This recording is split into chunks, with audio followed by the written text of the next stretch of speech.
Chiamarla resa dei conti non è eccessivo, mancano pochi giorni infatti al pronunciamento del Consiglio di Stato sul ricorso della società che di fronte al Castello del Cataio e a Villa Mincana vuole costruire un centro commerciale.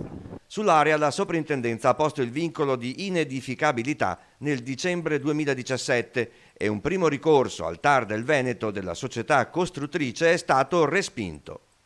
Ma martedì 8 giugno sarà il Consiglio di Stato a sentenziare sull'ennesimo ricorso dei privati.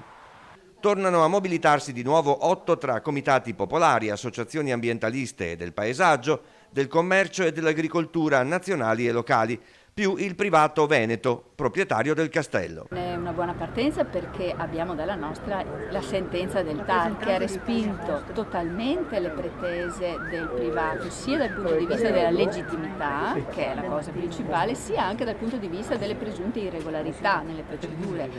Il respingimento del ricorso è dell'aprile 2019. La società DEDA, proprietaria delle aree, a novembre 2020 ha dichiarato fallimento.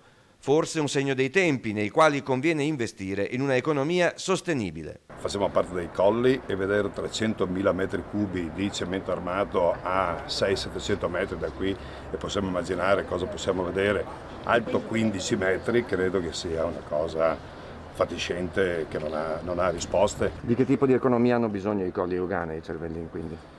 Intanto hanno bisogno dell'economia, quella solita che conosciamo, di avere i suoi negozi, di avere i suoi ristoranti, di avere le sue attività e non che tutto sia concentrato in un unico agglomerato come può essere un centro commerciale.